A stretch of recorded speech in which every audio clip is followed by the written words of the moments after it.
Shalom, shalom, shalom mes chers frères et sœurs à travers le monde. Soyez bénis, que la grâce et la paix du Seigneur soient avec chacun d'entre vous.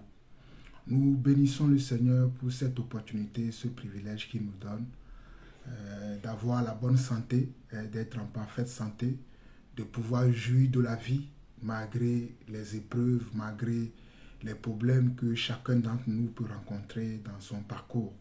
Mais dans tous ces problèmes-là, nous savons que nous ne sommes pas seuls, mais que le Seigneur notre Dieu est avec nous.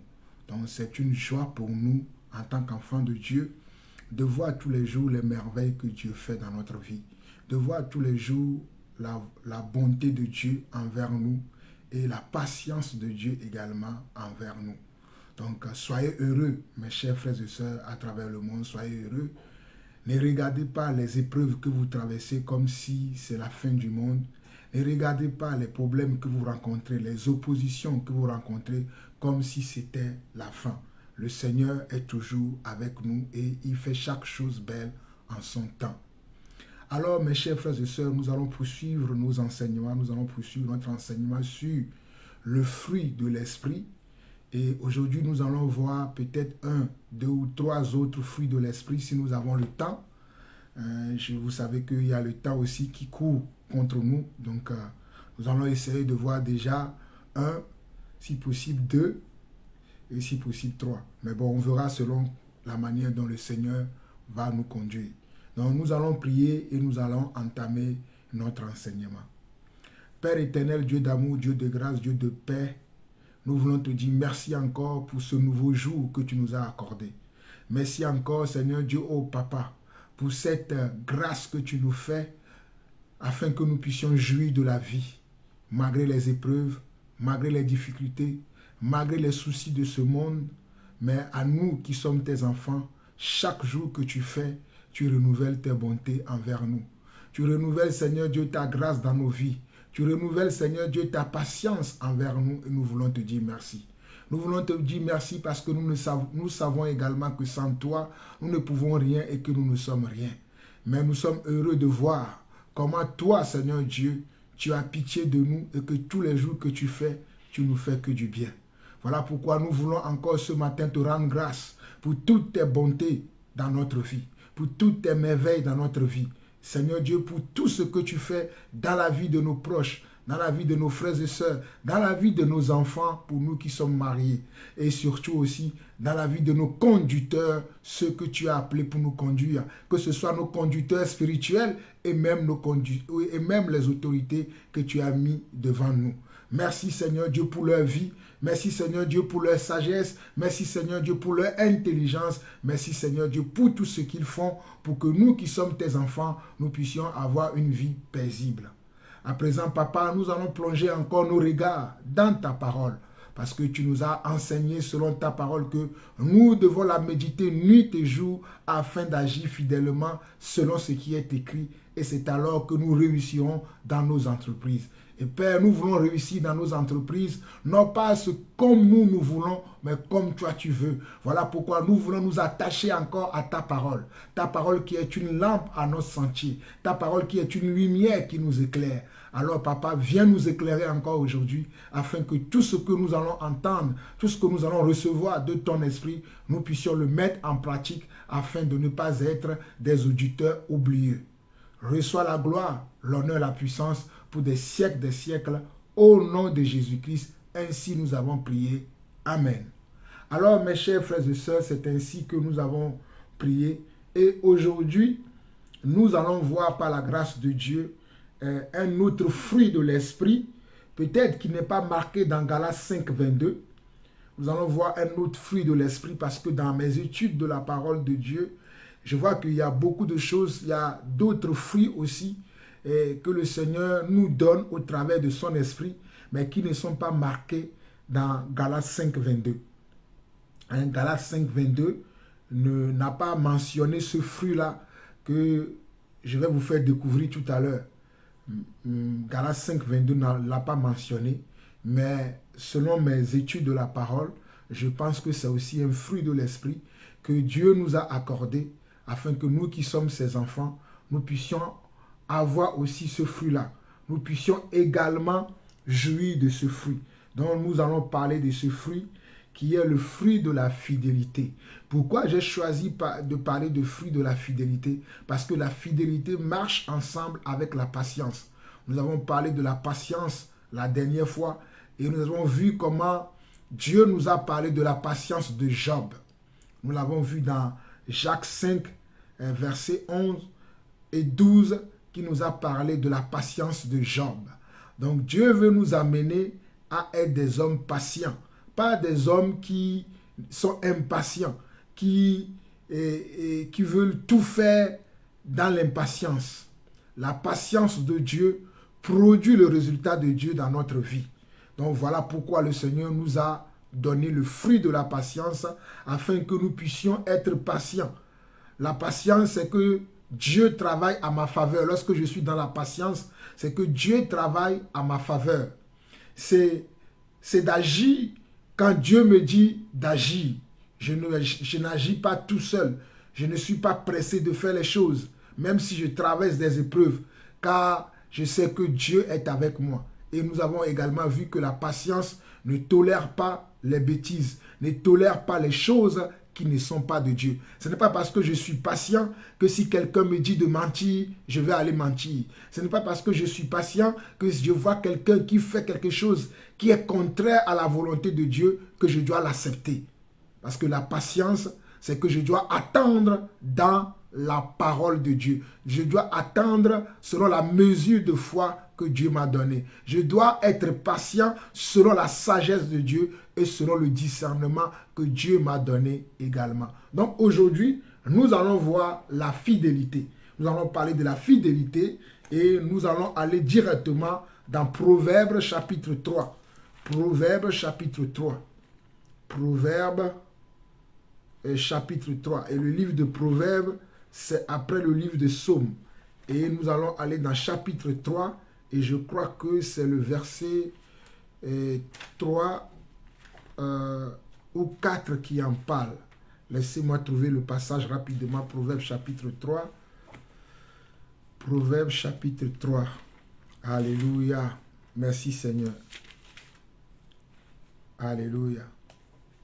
Voilà, dans Proverbes chapitre 3, le verset 3 et 4, le Proverbe chapitre 3, le verset 3 et 4 dit ceci. Que la bonté et la fidélité ne t'abandonnent pas. Lis-les à ton cou, écris-les sur la table de ton cœur. Verset 4. Tu acquerras ainsi de la grâce et une raison saine aux yeux de Dieu et des hommes. Mes chers frères et sœurs, regardez ce que la parole de Dieu nous dit dans Proverbes chapitre 3, le verset 3 et 4. Il dit que la bonté et la fidélité. Vous savez que la bonté est également un fruit. Nous parlerons de la bonté tout à l'heure. Mais souvenez-vous que la bonté marche également avec la fidélité et la fidélité marche également aussi avec la patience. Quelqu'un qui est fidèle, c'est quelqu'un qui est patient.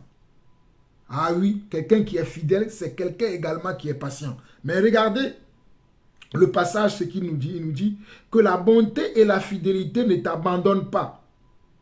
Lis-les à ton cou. Lis-les à ton cou. Écris-les sur la table de ton cœur. Écris-les sur la table de ton cœur. Tu acquerras ainsi de la grâce et une raison saine. Lorsque la bonté de Dieu et la fidélité de Dieu est écrite dans ton cœur, est avec toi, oh mon frère. La Bible dit que c'est ainsi que tu acquerras de la grâce et une raison saine aux yeux de Dieu et des hommes. Aux yeux de Dieu et des hommes. Donc, nous avons besoin, en tant qu'enfants de Dieu, d'être fidèles à Dieu. Voilà pourquoi ce passage de Proverbe nous dit « Écris-les sur les tables de ton cœur. » Je dois écrire sur la table de mon cœur la bonté et la fidélité. Ce n'est pas simplement de les écrire, Mais quand je les écris sur la table de mon cœur, je dois faire tout ce qui est de mon possible d'être comme ces deux fruits-là qui sont la bonté et la fidélité. Je dois faire tout ce qui est de mon possible. Parce qu'il est écrit ici que c'est ainsi que tu acquéras de la grâce et une raison saine. Est-ce que nous voulons que la grâce de Dieu abonde dans notre vie? Est-ce que nous voulons avoir une raison saine? Pas une raison qui est malsaine, mais une raison qui est saine. Une raison qui va nous conduire, lorsque nous parlons, lorsque nous agissons, que les gens soient touchés par notre comportement, par notre attitude. Et pour ce faire, mes chers frères et sœurs, il nous faut d'être fidèles à Dieu. Aujourd'hui, la fidélité n'est plus dans ce monde. Les gens se trompent dans les amitiés, dans les couples, dans les familles. Les gens ne sont plus fidèles les uns envers les autres. Regardez comment le monde aujourd'hui est détruit. À cause de quoi? À cause de l'infidélité des hommes. Les gens ne sont plus dans la bonté, dans la loyauté. Les gens n'ont plus cet amour-là les uns pour les autres. Voilà pourquoi ils sont infidèles les uns envers les autres. Mais la Bible nous dit dans Proverbe 3, le verset 4, que tu acquéras ainsi de la grâce et une raison saine aux yeux de Dieu et des hommes. La fidélité est importante dans la vie d'un enfant de Dieu. Travaillons à cela avec crainte et tremblement. Je vous ai déjà dit que les fruits de l'esprit ne viennent pas dans notre vie lorsque nous croyons au Seigneur. Tous les fruits ne sont pas là lorsque nous recevons le Saint-Esprit. Mais c'est la sémence de Dieu qui est la parole qui va faire que ces fruits-là vont faire quoi? Vont émerger au fur et à mesure que nous marchons avec Dieu. Au fur et à mesure que nous méditons la parole de Dieu. Au fur et à mesure que nous mettons la parole de Dieu en pratique. Au fur et à mesure que nous écoutons les enseignements de Dieu. Au fur et à mesure que nous recevons les enseignements de Dieu. Au fur et à mesure que nous mettons en pratique la parole de Dieu. Les enseignements que nous avons reçus vont produire des résultats. Et ces résultats seront comment? Seront les fruits de la semence de Dieu en nous. Mes chers frères, il faut bien que vous compreniez cela. Même ce que je suis en train de vous donner encore aujourd'hui, c'est une sémence de Dieu qui va faire que vous allez produire des fruits plus tard. Regardons dans Ésaïe 55, Ésaïe 55, quelque chose pour que vous puissiez comprendre. Je sais que vous comprenez, mais j'insiste sur ces choses afin que nous n'ayons pas une foi tronquée ou bien une foi vaine, mais que nous puissions comprendre que c'est Dieu qui fait ces choses en nous. Nous avons l'esprit, mais l'esprit va se servir de la sémence de Dieu qui est la parole pour nous donner une forme. L'esprit va se servir ou bien va se servir de la parole pour nous donner une forme afin que nous ressemblions à Dieu, afin que nous ressemblions au Seigneur Jésus, en d'autres mots, afin que nous ressemblions à l'esprit. Donc, dans Ésaïe 55, le verset 10 au verset 12, il est écrit ceci. Comme la pluie et la neige descendent des cieux et n'y retournent pas sans avoir arrosé, fécondé la terre et fait germer les plantes, sans avoir donné de la sémence au semeur et du pain à celui qui mange, ainsi en est-il de ma parole qui sort de ma bouche. Elle ne retourne point à moi sans effet, sans avoir exécuté ma volonté et accompli mes desseins.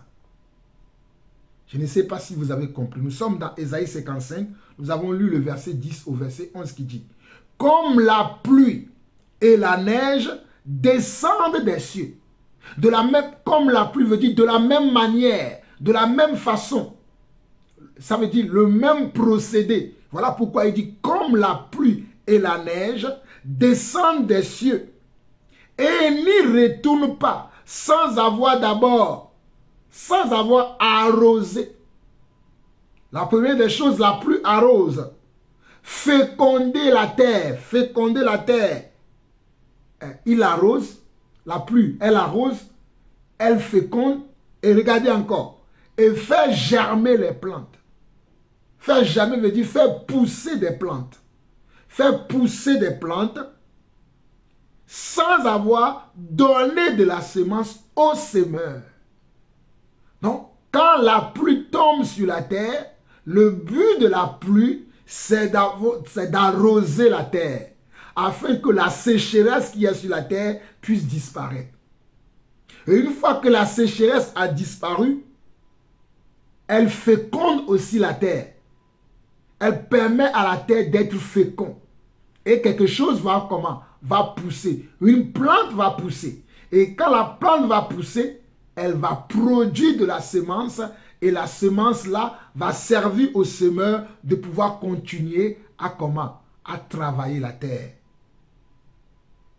Et également, ça va lui donner quoi? Du pain pour qu'il puisse manger. Voilà pourquoi le verset 11 dit: ainsi en est-il de ma parole.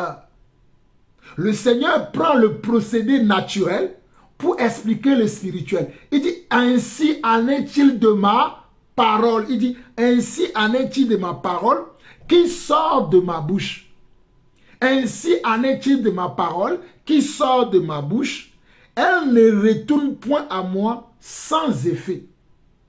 Elle ne retourne point à moi sans effet. La parole de Dieu ne peut pas retourner à Dieu sans avoir accompli l'effet pour lequel elle est sortie. Voilà pourquoi je vous ai dit dès le commencement de cet enseignement que nous avons besoin de la sémence de Dieu pour produire du fruit. Et la sémence de Dieu, c'est la parole. Et c'est elle qui va nous permettre de produire du fruit. Et une fois que nous avons reçu la parole en nous, il y aura une autre parole qui viendra comme une pluie pour arroser la parole que nous avons déjà reçue, afin que nous soyons fécondés et qu'une plante puisse germer en nous. Comme nous ne sommes pas, nous, des plantes, ni des arbres fruitiers, les fruits que nous allons produire, ce sont les fruits qui sont dans le Seigneur lui-même. Ce sont les qualités qui sont dans le Seigneur lui-même. Et les qualités qui sont dans le Seigneur, c'est que le Seigneur est fidèle. Le Seigneur est fidèle envers nous qui sommes son peuple. Il est fidèle envers nous. Et il nous demande également d'être fidèles. Voilà pourquoi il est dit ici au verset 11 de Ésaïe 55. Ainsi en est-il de ma parole qui sort de ma bouche, elle ne retourne point à moi sans effet, sans avoir exécuté ma volonté et accompli mes desseins. Et les desseins de Dieu vis-à-vis de nous, ses enfants, il nous l'enseigne dans sa parole. Et la parole vient pour arroser la semence de Dieu qui est en nous. La parole vient pour féconder la semence de Dieu qui est en nous. La parole de Dieu vient pour faire germer, alléluia, la parole de Dieu qui est en nous. Tu n'es pas vide, Seigneur. Tu n'es pas vide, mon frère. Tu n'es pas vide, ma soeur. Tu es rempli de la semence de Dieu en toi. Tu es rempli de la parole de Dieu en toi. Tu es rempli de l'amour de Dieu en toi. Tu es rempli de la présence de Dieu en toi. Tu es rempli de la bonté de Dieu et de la fidélité de Dieu en toi. Voilà pourquoi dans Proverbe 3, le verset 4, on nous dit, Proverbe 3, le verset 3 et 4 nous dit, que la bonté et la fidélité ne t'abandonnent pas. Lis-les à ton cou, écris-les sur les tables de ton cœur, tu acquerras ainsi de la grâce et une raison saine. Aux yeux de Dieu et des hommes, confie-toi à l'Éternel. Confie-toi à l'Éternel de tout ton cœur. Bon, ça c'est le verset 5, on n'en a pas besoin. Hein? Vous voyez? Donc, il est très important que nous lions la fidélité à notre cœur et d'agir selon cette fidélité-là. C'est ainsi que nous aurons comment? De la grâce aux yeux de Dieu et des hommes. Non seulement nous aurons la grâce aux yeux de Dieu, mais nous aurons également la grâce aux yeux des hommes. Mes frères et sœurs, ta fidélité fera que tu auras la grâce aux yeux de Dieu. mais tu auras aussi la grâce aux yeux des hommes. Les hommes compteront sur toi. Les hommes miseront sur toi. Les hommes trouveront que tu es quelqu'un de valeur. Les hommes trouveront que tu es quelqu'un d'authentique, quelqu'un de précieux pour eux. À cause de quoi? À cause de la fidélité qui est en toi. Mes chers frères et sœurs, allons dans Néhémie chapitre 7. Allons dans Néhémie chapitre 7. Néhémie chapitre 7. Néhémie chapitre 7. Lisons au verset 2 de Néhémie chapitre 7. Néhémie chapitre 7 verset 2. Je donnai mes ordres à Anani, mon frère, et à Anania, chef de la citadelle de Jérusalem, homme supérieur au grand nombre par sa fidélité et par sa crainte de Dieu. Homme supérieur, regardez bien, hein? Oh alléluia, j'aime la parole. Regardez le Néhémie 7 verset 2. Je donnai mes ordres à Anani, mon frère, et à Anania, chef de la citadelle de Jérusalem, homme supérieur en grand nombre par sa fidélité. Homme supérieur en grand nombre par sa fidélité et par sa crainte de Dieu. Qu'est-ce qui a fait que le roi, parce que ici, si on lit le verset 1, regardez. Et si on lit le verset 1, lorsque la muraille fut rebâtie et que j'eus posé les battants des portes, on établit dans leurs fonctions les portiers, les chantres et les lévites. Ici, il était construction. Quand le roi avait permis à Néhémie de repartir dans son pays et de pouvoir faire l'œuvre qu'il doit faire, hein, c'est-à-dire rebâtir le temple de Dieu, quand Néhémie est arrivé, il a fini de faire le travail pour lequel il est venu, il va choisir les sacrificateurs. Et parmi les sacrificateurs, il va trouver Anania, chef de la citadelle de Jérusalem. Il va trouver Anania, qui est aussi un lévite, un des lévites qui travaillait au service du temple. Mais qu'est-ce qui a fait que ce lévite-là était différent des autres? Qu'est-ce qui a fait que ce lévite-là était distingué dans le collège des lévites? Sa fidélité. Alléluia. Sa fidélité. Alléluia. Sa fidélité a fait qu'il était différent. Parce que le verset 2 dit que je donnais mes ordres à Anani, mon frère, et à Anania, chef de la citadelle de Jérusalem, homme supérieur en grand nombre par sa fidélité et par sa crainte de Dieu. C'était un homme qui était supérieur dans la fidélité et dans la crainte de Dieu. C'était un homme qui était plus âgé, alléluia, dans la fidélité et dans la crainte de Dieu. C'était un homme qui était comme un homme distingué par sa fidélité et par sa crainte de Dieu. Es-tu fidèle à Dieu aujourd'hui? Es-tu fidèle à Dieu dans ce que tu fais aujourd'hui? Es-tu fidèle à Dieu dans ta manière de marcher, dans ta manière de parler, dans ta manière de faire les choses? Es-tu fidèle à Dieu aujourd'hui? Aujourd'hui, la fidélité a quitté nos cœurs. La fidélité n'est pas dans nos cœurs. Alors que nous avons vu dans Proverbe 3, le verset 3 et 4, qu'on doit même le lier à notre cou. Mais aujourd'hui, la fidélité n'existe plus dans le corps du Christ. Ce n'est qu'un petit nombre qui est fidèle aujourd'hui. Et ta fidélité, Dieu va le mesurer, non seulement envers lui, mais également envers tes frères, avec qui tu partages, avec qui tu communies, avec tes frères et sœurs, avec qui tu communies aussi. Es-tu fidèle à ton conjoint? Même dans l'église, on voit des maris ou des femmes qui ne sont pas fidèles à leurs époux. Est-ce que c'est normal que même dans le corps du Christ, qu'il y a une telle d'infidélité, de tel point que même les enfants de Dieu ne sont plus fidèles dans leurs relations? Que ce soit dans leurs relations de frères et sœurs, même dans leurs relations de couple. Trouvez-vous ça normal qu'un enfant de Dieu puisse manifester des fruits d'infidélité, cela n'est pas normal.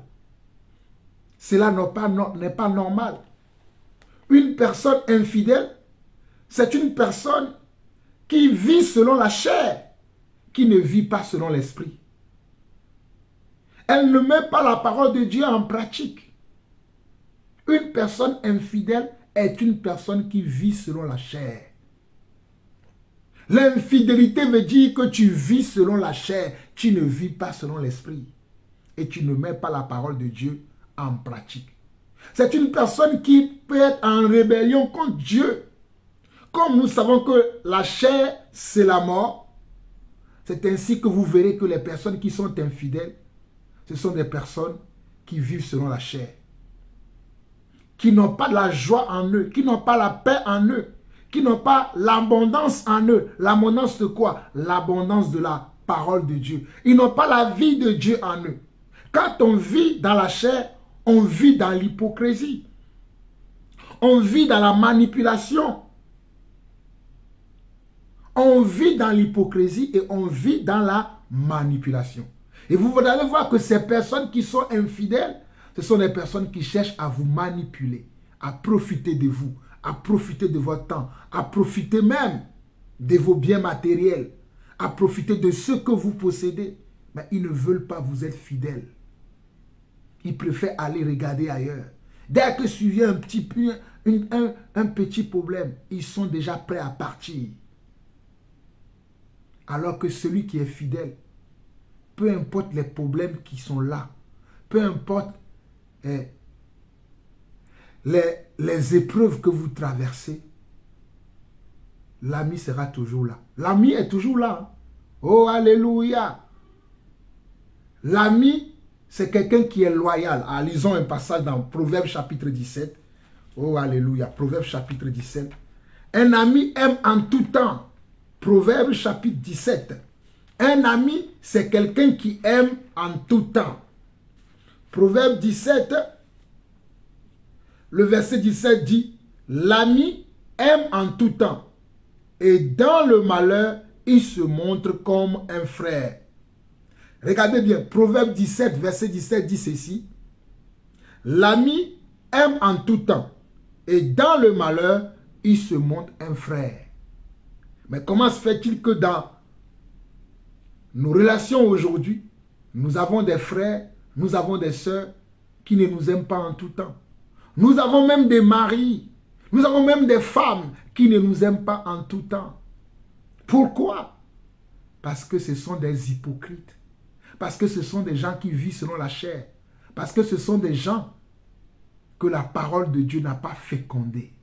Quand la parole de Dieu te féconde et t'arrose, oh mon frère, crois-moi, tu auras les fruits de la parole et tu manifesteras les fruits de la parole.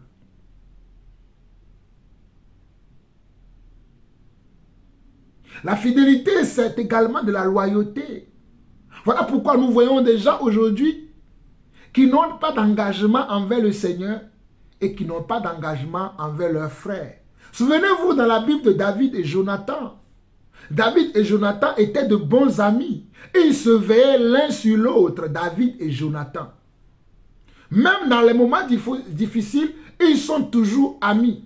La fidélité, c'est d'être engagé et consacré. C'est d'être accroché. C'est de s'attacher à la volonté de Dieu. Dieu veut qu'on soit fidèle en toutes choses. L'histoire de David et Jonathan, moi, m'a enseigné. De telle manière que même Jonathan, qui était le fils de Saül, voyant que son père, que son propre père, n'agissait pas bien envers David, son ami, il lui est resté fidèle.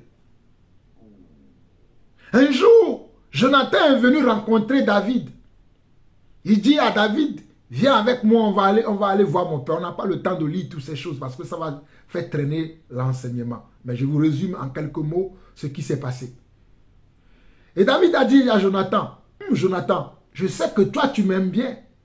Tu veux me voir à tes côtés. Mais je sais que ton père ne m'aime pas.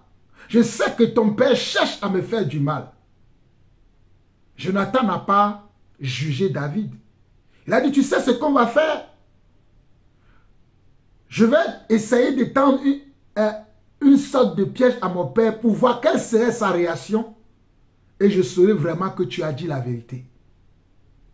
Et je te préviendrai alors que afin que tu ne restes pas là où tu es pour que mon père puisse venir t'attraper. Mes frères, allons lire un passage rapidement. Allons lire un passage dans 1 Samuel. 1 Samuel. Que le Seigneur nous aide. Parce que c'est très important cette histoire. Ça va nous permettre de comprendre la fidélité. 1 Samuel. 1 Samuel, je crois que le livre, voilà, 1 Samuel, c'est après Josué. 1 Samuel, nous allons aller au chapitre 20. 1 Samuel, chapitre 20. 1 Samuel, chapitre 20.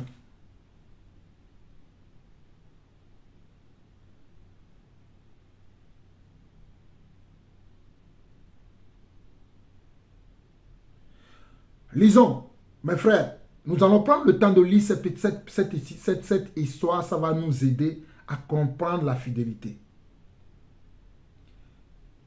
Regardez ce que la Bible nous dit dans 1 Samuel chapitre 20.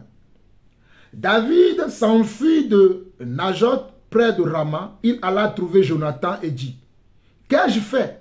Quel est mon crime? Quel est mon péché aux yeux de ton père pour qu'il en veuille à ma vie? » Jonathan lui répondit, « Loin de là, tu ne mourras point. Mon père ne fait aucune chose, grande ou petite, sans m'en informer. Pourquoi donc mon père me cachera-t-il celle-là?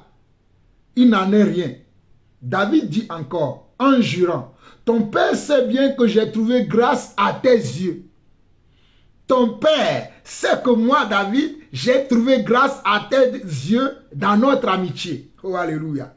Et il aura dit que Jonathan ne le sache pas. Cela lui ferait de la peine. Mais l'Éternel est vivant et ton âme est vivante. Il n'y a qu'un pas entre moi et la mort.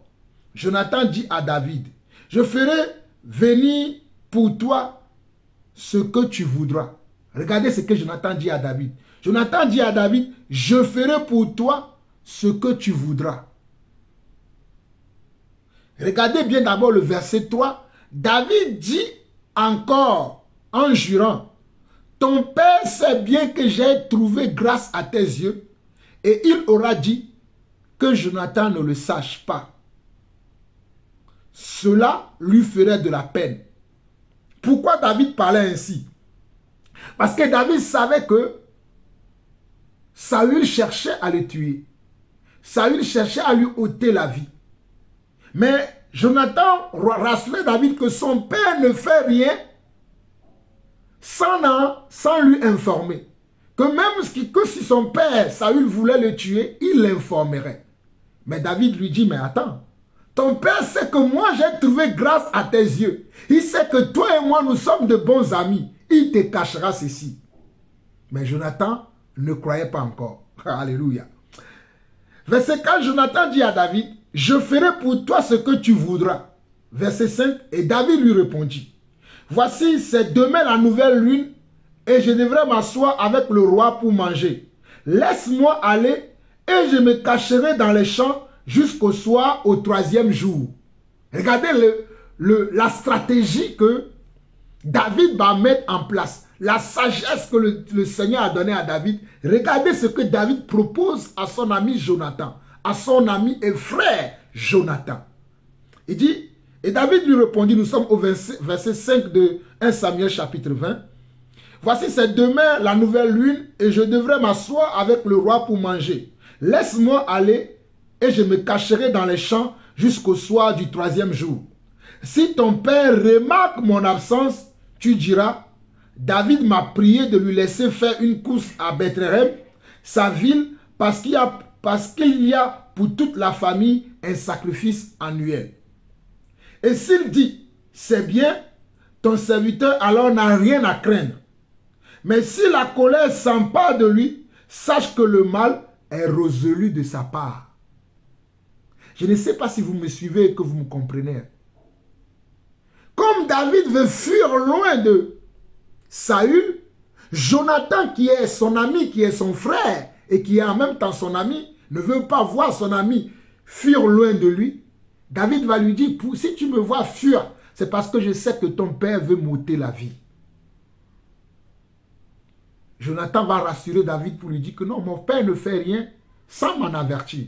Reste, il ne te fera rien. Bon, David dit, bon, voici ce qu'on va faire. Si ton père décide de ne rien me faire, là, je vais te suivre. Mais voici ce qu'on va faire. Et voici ce que David propose. Nous sommes dans 1 Samuel 20, le verset 5.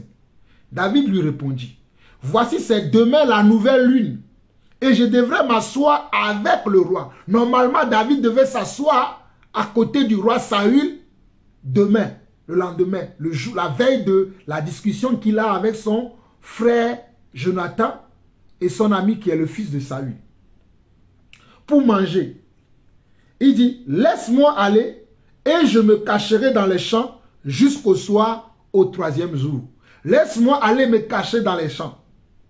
Si ton père, verset 6, si ton père remarque mon absence, tu diras, si ton père remarque mon absence auprès de lui, tu diras, David m'a prié de lui laisser faire une course à Bethléem, sa ville, parce qu'il y a pour toute la famille un sacrifice annuel. Et s'il dit, c'est bien, ton serviteur alors n'a rien à craindre. Mais si la colère s'empare de lui, sache que le mal est résolu de sa part. Verset 8. Montre donc ton affection pour ton serviteur, puisque tu as fait avec ton serviteur une alliance devant l'Éternel. Le verset 8 nous parle de la fidélité. Il dit, montre donc ton affection, ça veut dire ta fidélité, envers ton serviteur David que je suis, puisque tu as fait avec ton serviteur une alliance devant l'Éternel. Parce que David et Jonathan, précédemment, avaient juré l'un à l'autre qu'ils vont être fidèles l'un envers l'autre, qu'ils vont être loyaux l'un envers l'autre. Donc, David rappelle à son ami, à son frère Jonathan, leur alliance. Et il poursuit et il dit, s'il y a quelque chose, s'il y a quelque crime en moi, ôte-moi la vie toi-même, car pourquoi me mènerais-tu jusqu'à ton père? David dit, si j'ai commis un crime envers ton père, ôte-moi toi-même la vie. Si dans mon comportement, dans ma manière d'agir, dans ma façon de faire, tu trouves que j'ai commis un péché, tu trouves que j'ai mal fait quelque chose, toi-même punis-moi, mais ne me laisse pas à la merci de ton père, en d'autres mots. Verset 9, Jonathan lui dit, loin de toi la pensée que je n'interformerai, Jonathan lui dit, loin de toi la pensée que je n'interformerai pas, si j'apprends que le mal est résolu de la part de mon père et menace de t'atteindre, Regardez, Jonathan lui rassure, il dit, loin de toi la pensée que je n'interformerai pas, si j'apprends que le mal est résolu de la part de mon père et menace de t'atteindre. David dit à Jonathan, qui m'informera dans le cas où ton père te répondra durement? Qui me donnera l'information pour que je sache que ton père a résolu de me faire du mal? Qui m'alertera? Verset 12. Jonathan dit à David, je prends l'Éternel à témoin, le Dieu d'Israël. Je sonderai mon père demain ou après-demain, et dans le cas où il serait bien disposé pour David, si je n'envoie vers toi personne pour t'en informer, que l'Éternel traite Jonathan dans toute sa rigueur. Dans le cas où mon père trouverait bon de te faire du mal, je t'informerai aussi et je te laisserai partir afin que tu t'en ailles en paix et que l'Éternel soit avec toi comme il a été avec mon père. Que l'Éternel soit avec toi comme il a été avec mon père. Verset 14. Si je dois vivre encore veuille user envers moi de la bonté de l'Éternel. La bonté et la fidélité marchent ensemble. Si je dois vivre encore, veuille user envers moi de la bonté de l'Éternel. Et si je meurs, ne retire jamais ta bonté envers ma maison, pas même lorsque l'Éternel retranchera chacun des ennemis de David de dessus la face de la terre. David dit à Jonathan, même si je meurs, si je dois mourir et qu'il m'arrivait que je meure, n'oublie pas que toi et moi, nous nous sommes promis la fidélité et la bonté, la loyauté l'un envers l'autre jusqu'à la fin de notre vie. Mais il faut que cela se continue sur la génération qui va nous suivre. Voilà pourquoi David dit, si je dois vivre encore, veuille user envers moi de la bonté de l'Éternel. Et si je meurs, ne retire jamais. Il dit, si je meurs, ne retire jamais ta bonté envers ma maison. Envers ma maison veut dire envers ma descendance.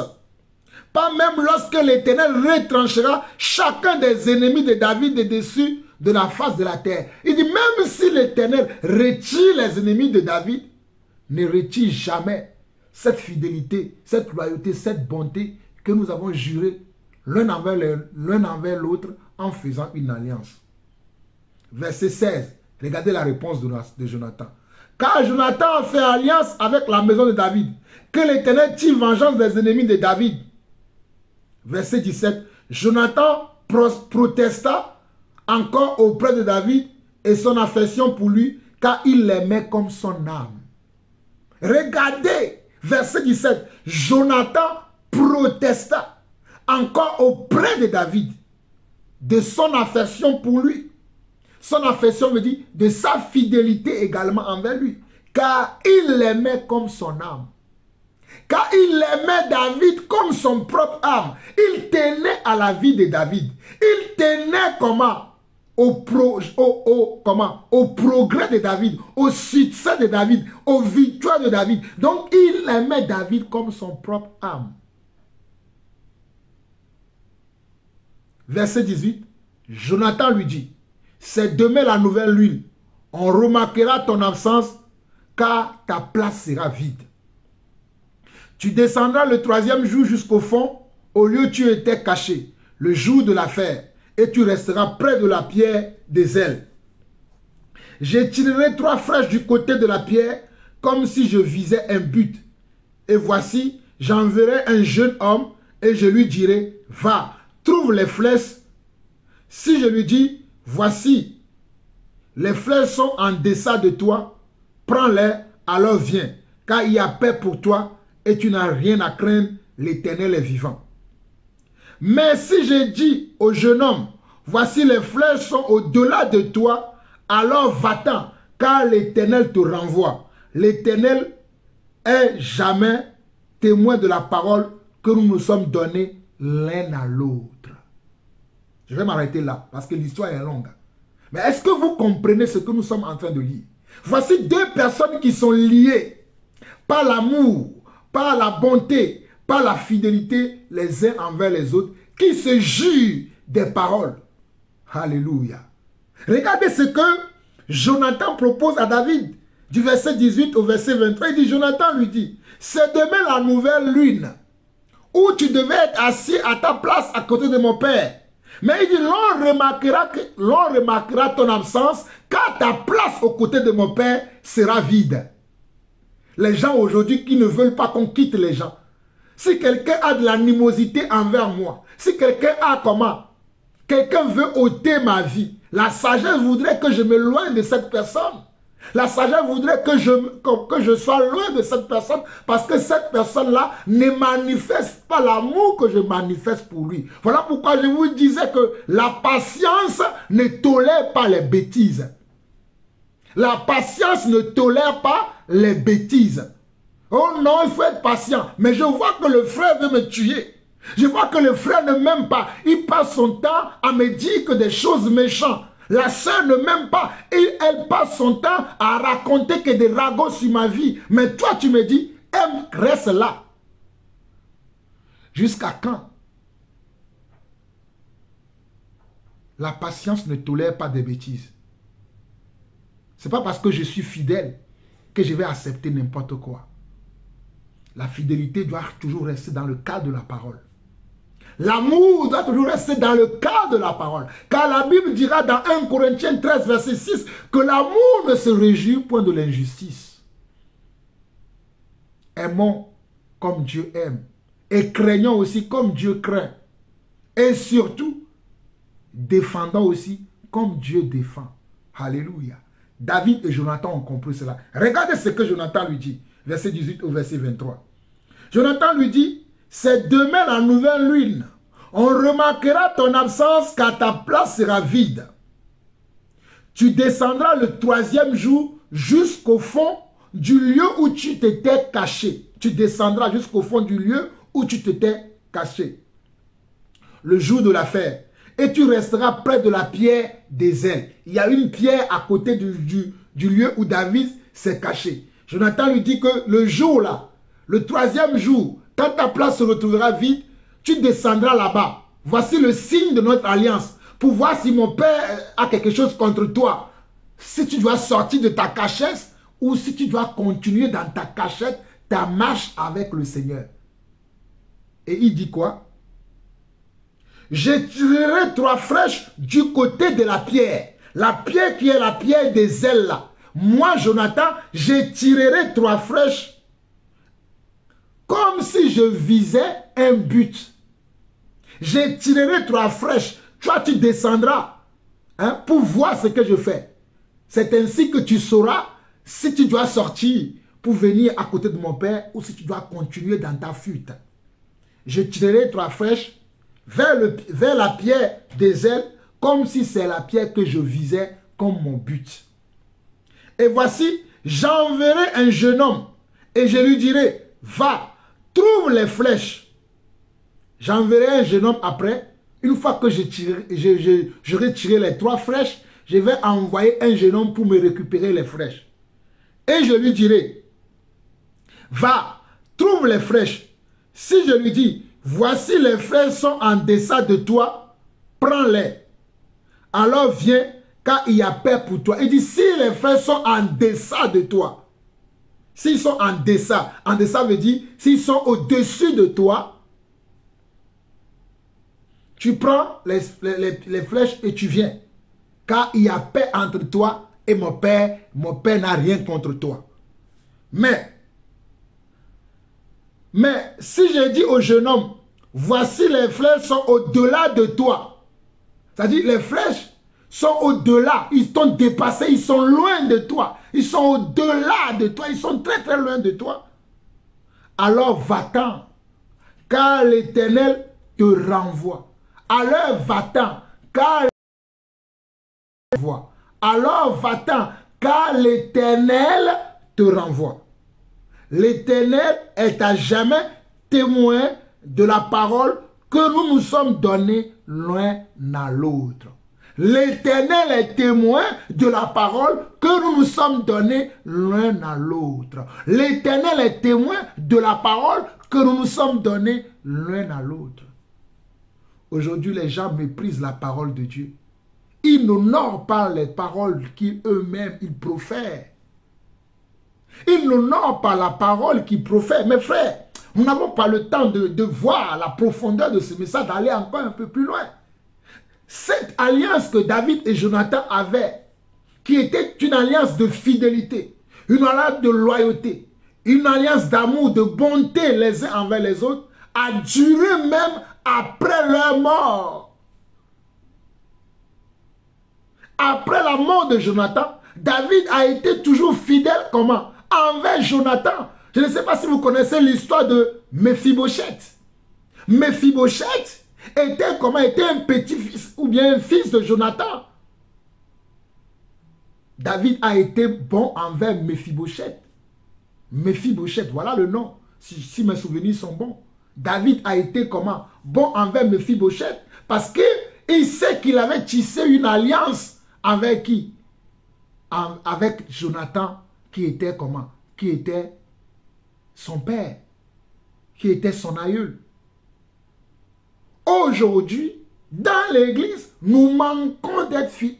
Oh, la parole ne fait pas effet sur nous. Aujourd'hui, les gens sont prêts à se trahir les uns les autres. Aujourd'hui, les gens sont prêts à se haïr. Ils n'honorent pas la parole qu'eux-mêmes ils ont donnée. Alors que la Bible dit que Dieu est fidèle. Dieu est fidèle. Dieu est comment? Est fidèle. Oh, alléluia. Merci Seigneur. Allons dans 1 Corinthiens. Oh, bénissons le Seigneur.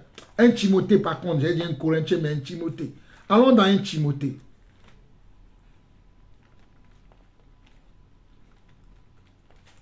Un Timothée.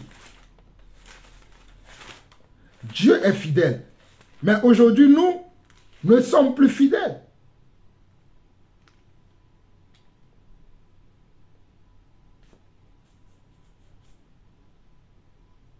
Dans 1 Timothée, dans 2 Timothée plutôt, dans 2 Timothée chapitre 2, 2 Timothée chapitre 2, le verset 11 au verset 13 dit ceci.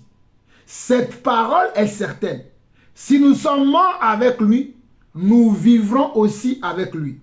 Si nous persévérons, nous régnerons aussi avec lui. Si nous le régnons, lui aussi nous régnera. Si nous sommes infidèles, il demeure fidèle, car il ne peut se régner lui-même. 2 Timothée 3, verset 13. Si nous sommes infidèles, il demeure fidèle, car il ne peut se régner lui-même. Si nous sommes infidèles, lui, il demeure fidèle, car il ne peut se régner lui-même. Vous voyez? Au verset 14, rappelle ces choses. C'est un rappel que je vous fais aujourd'hui, afin d'arroser la sémence de Dieu en vous, afin d'arroser la parole de Dieu en vous. Voilà pourquoi on dit, rappelle ces choses en conjurant devant Dieu qu'on évite les disputes de mots qui ne servent qu'à la ruine de ceux qui écoutent. Efforce-toi de te présenter devant Dieu comme un homme éprouvé, un ouvrier qui n'a point à rougir, qui dispense droitement la parole de la vérité. Évite les discours vains et profanes, car ceux qui les tiennent avanceront toujours dans l'impiété et leur parole rongera comme une gangrène. Vous voyez la fidélité? Même si nous le régnons, lui, il demeure fidèle. Oh, quel Dieu, quel amour, quel Dieu, quelle bonté, quelle patience, quel amour envers nous. Oh, alléluia. Éternel mon Dieu, je te bénis, je te loue de ce que tu es bon et tu es fidèle envers moi, papa.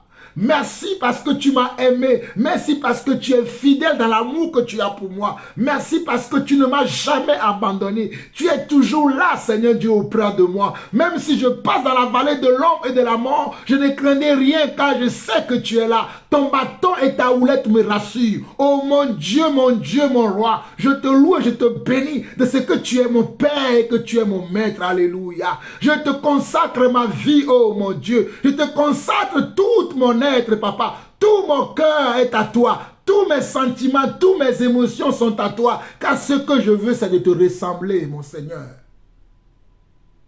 Il ne peut se régner lui-même. Si nous pouvons le régner, lui ne nous régnera pas. La fidélité. Oh, alléluia. La fidélité, comme je disais, c'est d'être engagé. C'est d'être consacré. C'est de s'accrocher, s'attacher à la volonté de Dieu, quoi qu'il arrive. Et Dieu veut qu'on soit fidèle en toutes choses. La fidélité est un engagement éternel. C'est un engagement éternel. Ce n'est pas un engagement qui a... Non, on doit... C'est un engagement éternel. C'est un choix. C'est une décision.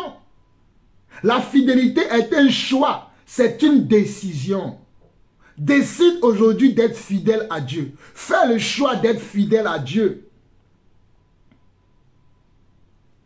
La fidélité, c'est la confiance. La fidélité, c'est la confiance. La fidélité, c'est la confiance. Je fais confiance en Dieu. Je fais confiance à mon frère. Je fais confiance à ma soeur. Je ne quitterai pas mon frère. Je ne quitterai pas ma soeur. Je ne quitterai pas cette... Oh, alléluia. Cette union que nous avons faite, cette alliance que nous nous sommes tissés, je ne la quitterai pas. Peu importe ce qui peut arriver, parce que c'est un choix que j'ai fait. C'est une décision que j'ai prise. J'aimerai mon frère, peu importe ce qui va se passer. J'aimerai ma soeur, j'aimerai mon mari, j'aimerai ma femme. Je me soumettrai à mon mari parce que c'est la volonté de Dieu pour moi. Je ne changerai pas. C'est ça la fidélité. La fidélité est un choix. La fidélité est un choix. C'est une décision. C'est une confiance. Et la confiance honore et respecte les autres. Même si vous n'êtes pas d'accord, la confiance honore et respecte. Alors que l'infidélité, c'est de la méfiance. L'infidélité, c'est quoi? Celui qui est infidèle, c'est quelqu'un qui se méfie. C'est quelqu'un qui se retire de la relation. Parce qu'il est comment? Il est méfiant. Il n'a pas confiance. Il n'a pas confiance. Voilà pourquoi il se retire. Alors que la fidélité, c'est la confiance totale et loyale. C'est la confiance totale et loyale. La fidélité, c'est la fiabilité. La fidélité, c'est la fiabilité. Je dis bien la fidélité, c'est la fiabilité. La fidélité, c'est la fiabilité. Alléluia. C'est la confiance. Regardez, on peut lire Matthieu. Non, lisons 1 Samuel d'abord. Revenons dans 1 Samuel. 1 Samuel. Oh, alléluia. Que le Seigneur bénisse sa parole. 1 Samuel où nous étions tout à l'heure. 1 Samuel 26, je crois. 1 Samuel 26. Oui. 1 Samuel 26. Le verset 23 dit, regardez, 1 Samuel 26, le verset 23 dit, l'Éternel rendra à chacun selon sa justice et sa fidélité. Car l'Éternel t'avait livré aujourd'hui entre mes mains, et je n'ai pas voulu porter la main sur loin de l'Éternel. Et comme aujourd'hui, ta vie a été d'un grand prix à mes yeux, ainsi ma vie sera d'un grand prix aux yeux de l'Éternel, et il me délivrera de toute angoisse. Saül dit à David, sois béni mon fils David, tu réussiras dans tes entreprises. Ici, c'est encore l'histoire de qui? De David et Saül. Saül a trouvé l'opportunité, lui, de pouvoir tuer le roi Saül. Mais David n'a pas voulu porter la main sur lui parce qu'il lui avait juré comment? D'être fidèle à lui. Même s'il a vu que Saül ne l'aimait plus. Même s'il a vu que Saül veut lui ôter la vie. Même s'il a vu que Saül cherchait à le tuer. Il le méprisait. Il parlait mal de David tout le temps. David a eu l'opportunité de pouvoir tuer Saül. Mais il ne l'a pas fait. Parce que si vous lisez un peu plus haut de cette histoire, vous allez voir que David a trouvé l'opportunité. Le Seigneur a permis que David puisse trouver Saül et faire ce qu'il peut faire à Saül. Mais David ne l'a pas fait. Parce que si vous lisez à partir du verset 21, Saül dit, j'ai péché, reviens mon fils David, car je ne te ferai plus de mal. Puisque ce jour, ma vie a été précieuse à tes yeux. J'ai agi comme un insensé et j'ai fait une grande faute. David répondit, voici la lance du roi, que l'un de tes gens vienne la prendre. L'Éternel rendra à chacun selon sa justice et sa fidélité. Il dit, c'est l'Éternel qui rendra à chacun. Ce n'est pas moi qui va porter main sur toi. Mais c'est l'Éternel qui le fera. C'est l'Éternel qui a vu que tu m'as manqué de comment? De fidélité. Tu m'as manqué d'amour. Tu m'as manqué de comment? De loyauté. Tu as voulu me faire du mal. Le Seigneur t'a livré entre mes mains. Mais moi, je te préserve la vie pour te donner une leçon. Que je ne rends pas le mal contre le mal. Parce que si vous voyez bien, au verset 4 jusqu'au verset 13, vous allez voir que David a trouvé l'opportunité de ce chapitre de 1 Samuel 26 de pouvoir porter main sur Saül et de même le tuer. Mais il a juste pris son comment? Il a juste pris son lance, sa lance qui disait tout à l'heure à Saül d'envoyer un de ses serviteurs récupérer. Il a trouvé Saül parce que Saül poursuivait David pour le tuer. Et arrivé à un moment, il était fatigué, il voulait se reposer. Et pendant que lui se reposait, David est arrivé à cet endroit, a pris son lance, sa lance plutôt, a pris sa lance avec laquelle il va frapper David. David l'a récupéré à côté de lui et est parti. Quand le roi se réveille, il ne trouve pas sa lance. Et voici David qui, après, parle au roi.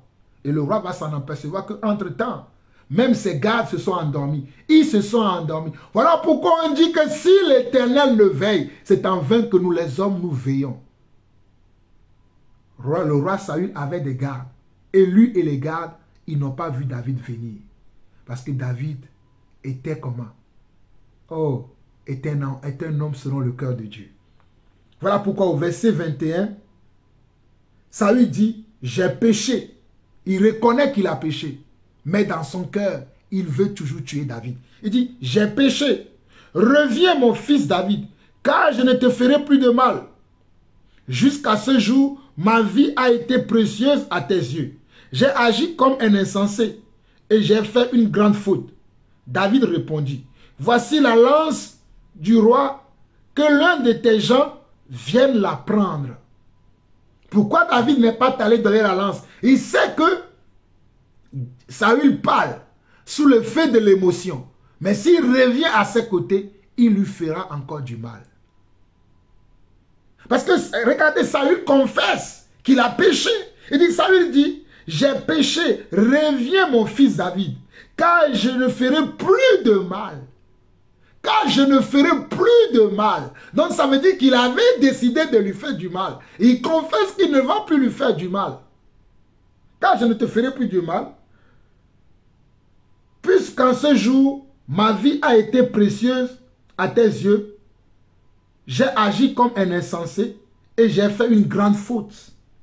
David répondit, voici la lance du roi, que l'un de tes gens vienne la prendre. Et regardez le verset 23. L'Éternel rendra à chacun. Ah, tu me proposes de revenir. Mais sache que c'est l'Éternel qui rendra à chacun selon sa justice et sa fidélité. Selon sa justice et selon sa fidélité. Donc, la fidélité, c'est la confiance. Peu importe ce qui m'arrive. David avait tellement confiance en Dieu. David croyait tellement en Dieu qu'il sait que son Dieu, alléluia, non seulement il le garde, mais que c'est son Dieu aussi qui va se venger pour lui. Ce n'est pas à lui de faire la vengeance, mais son Dieu se vengerait pour lui. Voilà pourquoi quand il a eu l'opportunité de porter main sur le roi Saül, il n'a pas porté main sur lui. Il a continué son chemin. Il laisse Dieu faire. Et en cela, il prouve sa bonté et sa fidélité aussi envers le roi Saül. Dans ce comportement, cette attitude, cette manière de faire que David a utilisé, il envoie aussi un signal, un enseignement au roi Saül et à nous aussi aujourd'hui. Et à nous aussi, enfants de Dieu aujourd'hui. Alléluia. 1 Samuel 26, verset 23. L'Éternel rendra à chacun selon sa justice et sa fidélité, car l'Éternel t'avait livré aujourd'hui entre mes mains, et je n'ai pas voulu porter la main sur loin de l'Éternel. Et je n'ai pas voulu. C'est lui qui a pris la décision.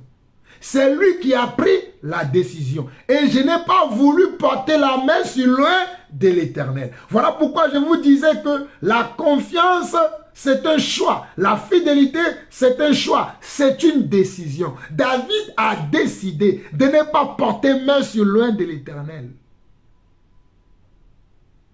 De ne pas achever loin de l'Éternel. La fidélité, c'est la confiance. C'est un choix. C'est une décision. Est-ce que nous sommes prêts aujourd'hui de décider d'aimer même ceux qui nous font du mal, de ne pas nous venger d'eux, lorsque nous avons même l'opportunité de nous venger. Bien sûr que nous devons rester sur nos gardes. Ah oui, bien sûr que nous devons rester sur nos gardes. Parce que David, non seulement il n'a pas porté main sur loin de l'Éternel, mais il est quand même resté sur ses gardes. Quand bien même que Saül lui disait, viens, je ne te ferai plus de mal, car je sais que j'ai péché contre toi et contre Dieu. J'ai agi en insensé. Mais cela n'a pas séduit David pour que David retourne avec comment? Avec Saül. Cela n'a pas séduit David. Parce que regardez la suite. Au verset 24.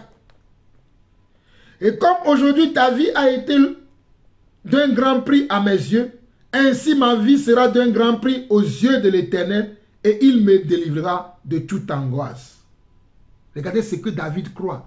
David dit que comme moi, ta vie a été comment? Ta vie a eu un grand prix à mes yeux. Je sais que de la même manière, ma vie aura un grand prix aux yeux de Dieu.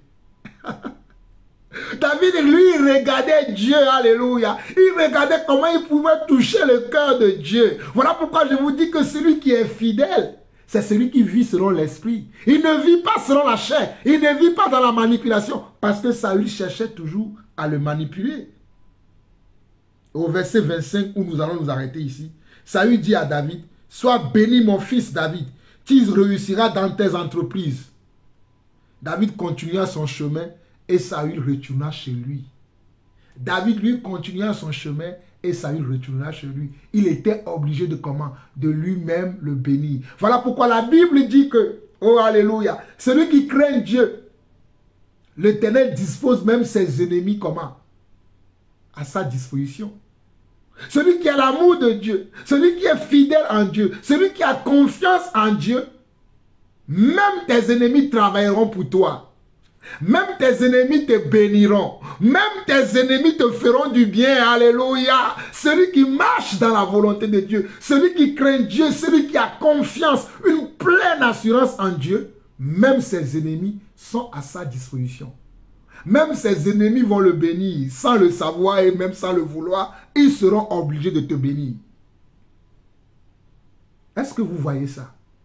Oh, la fidélité. Voilà pourquoi je vous disais que la fidélité, c'est un choix. Lisons encore un passage dans Psaume 78. Psaume 78. Bon, on va lire d'abord Job 4. Job 4. Job chapitre 4. Le verset 6 qui dit, tes paroles ont relevé ceux qui chancelaient. Tu as affermi les genoux qui pliaient. Regardez ce que Job 4, 6 dit. Tes paroles ont relevé ceux qui chancelaient. Tu as affermi les genoux qui pliaient. La parole de Dieu est là dans notre vie pour nous relever, pour nous amener à savoir quelle décision, quel choix faire à tel moment ou à tel autre moment. Verset 5 au verset 6 de Job 4 dit, et maintenant qu'il s'agit de toi, tu faiblis. Maintenant que tu as atteint, tu te troubles. Ta crainte de Dieu n'est-elle pas ton soutien? Ton espérance n'est-ce pas ton intégrité? Mais nous savons simplement que la parole de Dieu ont relevé ceux qui chancelaient. La parole relève celui qui chancelle. Mon ami, si tu es en train de tomber, que la parole de Dieu te relève aujourd'hui. Si tu es en train d'être infidèle à Dieu, que cette parole que je t'annonce aujourd'hui te relève là où tu es. Si tes genoux sont faibles, parce que c'est le verset 4 de ce Job 6 qui m'intéresse, tes paroles ont relevé ceux qui chancelaient. Tu as affermi les genoux qui pliaient.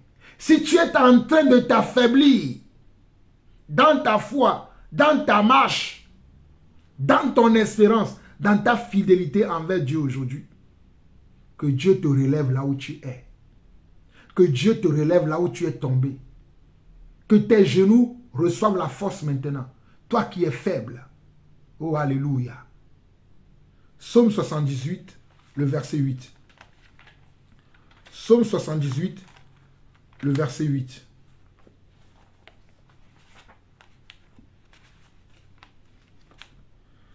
Psaume 78.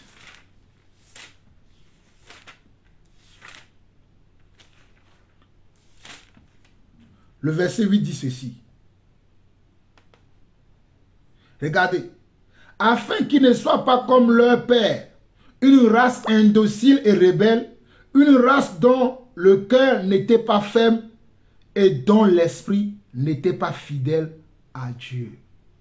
Regardez ce que Psaume 78, le verset 8 dit. Afin qu'ils ne soient pas comme leur père, une race indocile et rebelle. Une race indocile et rebelle. Une race indocile veut dire une race qui n'est pas soumise à Dieu. Une race qui n'a pas la crainte de Dieu. Une race qui n'a pas comment l'amour de Dieu. Une race dont le cœur n'était pas ferme et dont l'esprit n'était pas fidèle à Dieu. Une race dont le cœur n'était pas ferme. Une race dont le cœur n'était pas ferme et dont l'esprit n'était pas fidèle à Dieu. Nous devons apprendre d'être fidèles à Dieu. Nous devons apprendre les méthodes de Dieu. La crainte de Dieu fait partie de la fidélité. La bonté de Dieu fait partie de la fidélité. La confiance en Dieu fait partie de la fidélité. Parce que si je lis ce passage-là de Psaume 78, je lis à partir du verset 1er, on dit, mon peuple, écoute mes instructions, prête l'oreille aux paroles de ma bouche. J'ouvre la bouche par des sentences, je publie la sagesse des temps anciens. Ce que nous avons entendu, ce que nous savons, ce que nos pères nous ont raconté, nous ne le cacherons point à leurs enfants. Nous ne le cacherons point à leurs enfants. Nous dirons à la génération future les louanges de l'Éternel et sa puissance et les prodiges qu'il a opérés.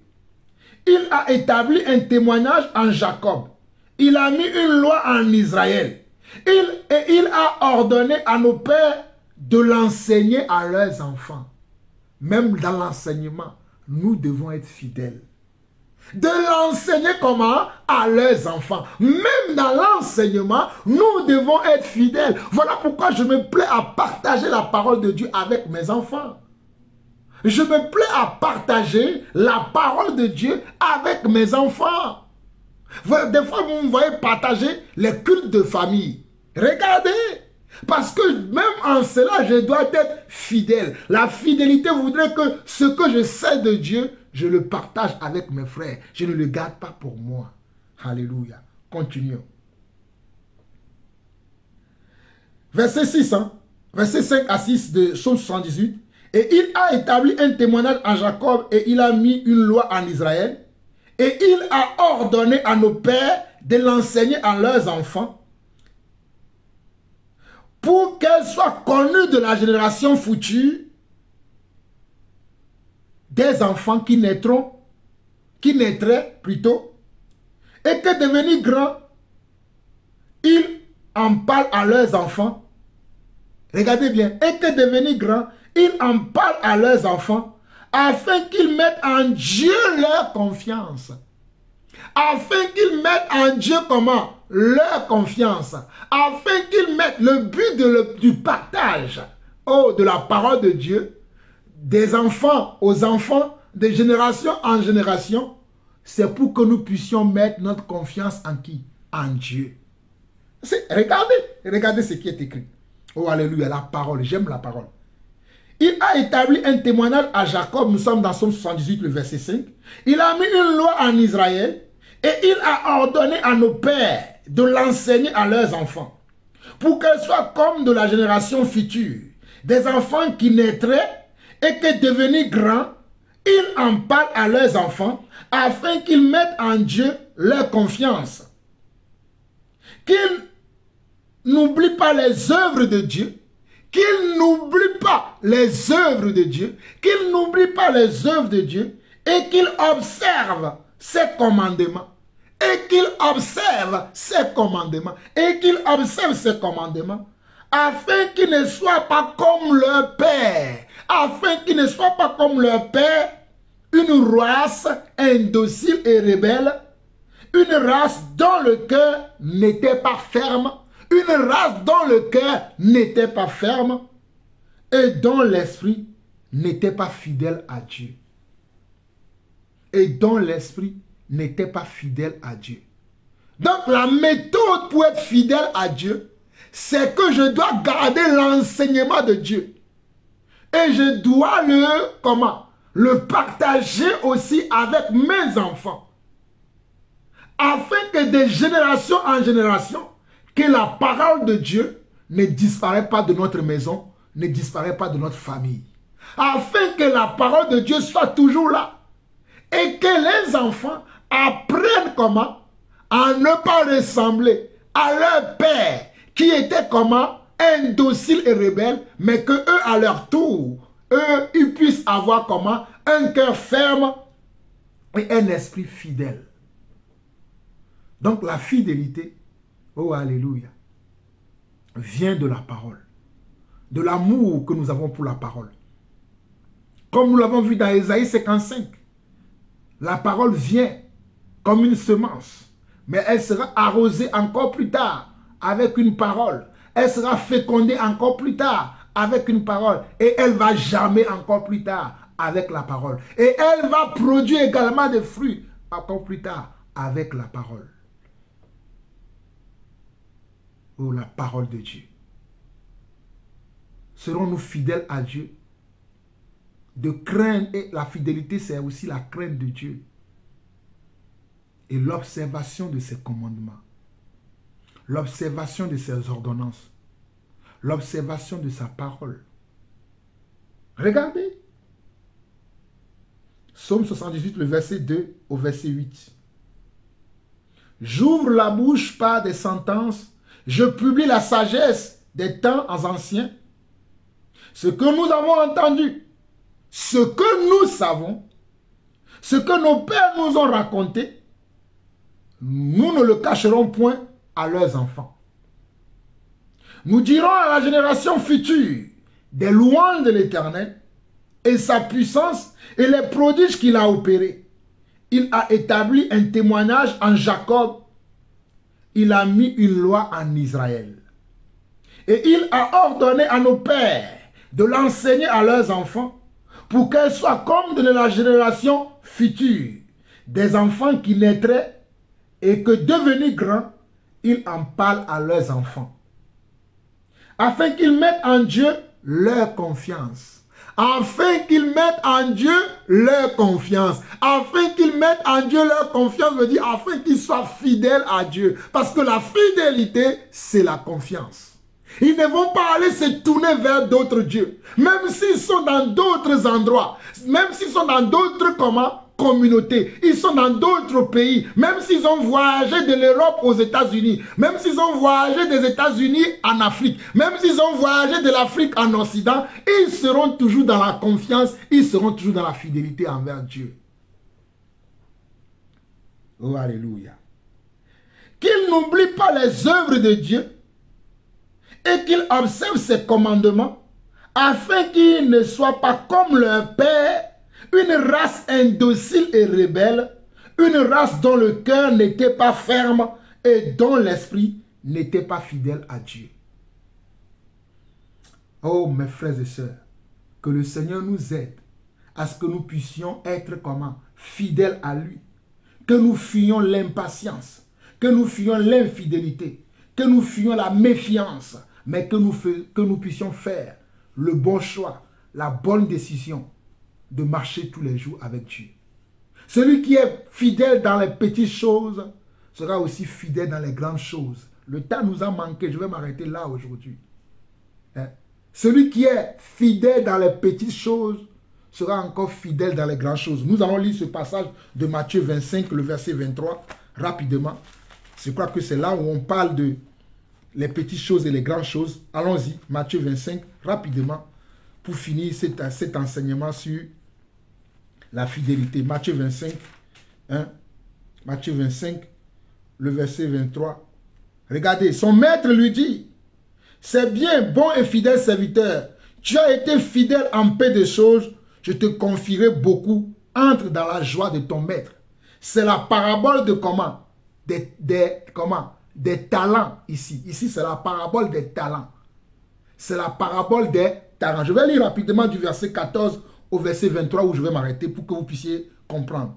Il en sera comme d'un homme qui partait pour un voyage, appela ses serviteurs et leur remit des biens. Il donna 5 talents à l'un, 2 à l'autre et 1 au troisième, à chacun selon sa capacité. Et il partit. Aussitôt, celui qui avait reçu les 5 talents s'en alla, les fit valoir et il en gagna 5 autres talents.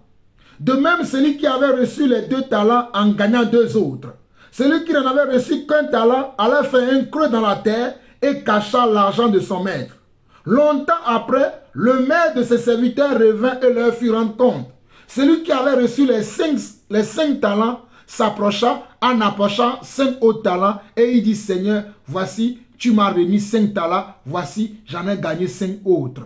Son maître lui dit, c'est bien, bon et fidèle serviteur. Tu as été fidèle en peu de choses, je te confierai beaucoup. Entre dans la joie de ton maître. Celui qui avait reçu les 2 talents s'approcha aussi et il dit, Seigneur, tu m'as remis 2 talents, voici, j'en ai gagné 2 autres. Verset 23.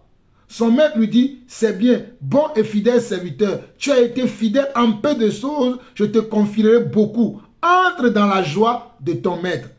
Nous allons lire le verset 24.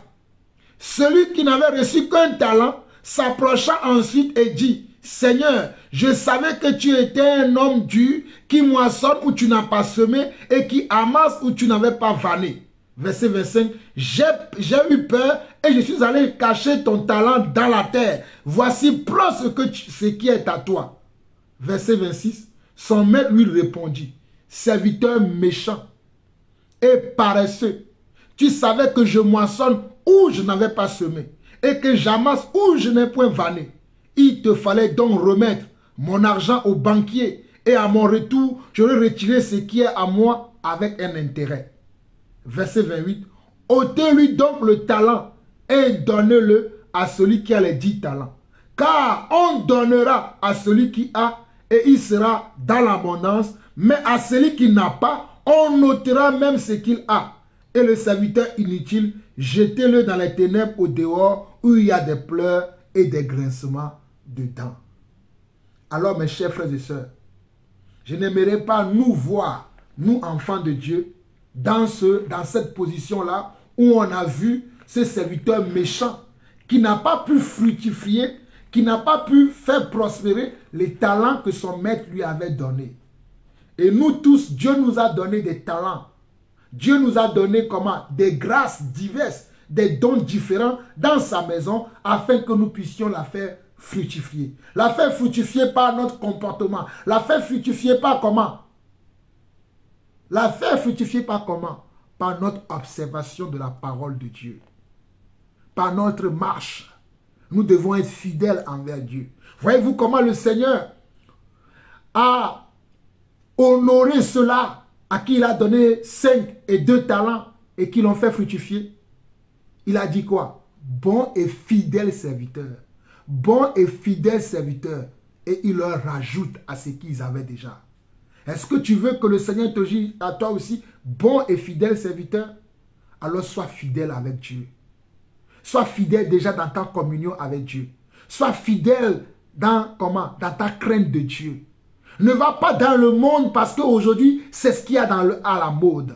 Ne va pas faire comme un tel ou un tel parce qu'aujourd'hui, c'est ce qu'il y a à la mode. Ne trompe pas tes frères et sœurs. Ne trompe pas tes amis. Ne trompe pas ta famille. Et ne trompe pas ton conjoint. Sois fidèle à ton conjoint. Sois fidèle à ta famille. Sois fidèle à tes frères et sœurs. Sois fidèle à ton conducteur. Aujourd'hui, les gens ils vont dire, je suis dans telle assemblée. Mais vous allez les voir, c'est eux qui vont aller encore dans d'autres assemblées, écouter les choses qu'il ne faut pas. Et quand ils vont avoir des problèmes maintenant, ils vont venir voir leur conducteur. Conducteur, j'ai tel problème. Mais ce conducteur-là t'a interdit. Il t'a dit, tu ne peux pas aller écouter n'importe où. Que tu ne peux pas aller n'importe où. C'est vrai, c'est pour la liberté que Christ nous a enfranchis. Mais est-ce que cette liberté-là nous permet d'aller faire n'importe quoi, d'aller écouter n'importe quoi, d'aller suivre n'importe qui? Ne savons-nous pas que les mauvaises compagnies corrompent les bonnes mœurs? Alors mon frère, sois fidèle en ton Dieu. Alors ma soeur, sois fidèle à la parole de Dieu. Ne sois pas comme un volaille, quelqu'un qui veut être partout. Sois fidèle. Reste là où Dieu t'a planté. Oh, reste là où Dieu t'a planté. Nous n'avons pas le temps pour lire encore le psaume 1. Le psaume 1, si vous avez le temps, méditez-le. Ça parle aussi de la fidélité. Heureux l'homme qui comment? Mes chers frères et sœurs, que l'amour de Dieu, la bonté de Dieu, la fidélité de Dieu, soit dans nos cœurs, soit dans nos vies, soit dans nos comportements, soit dans nos attitudes. Je voulais parler aussi de la bonté, mais le temps est contre nous. Nous verrons la bonté, et si Dieu le veut, la bonté et la bienveillance la prochaine fois. Je vous aime. Shalom, shalom et shalom.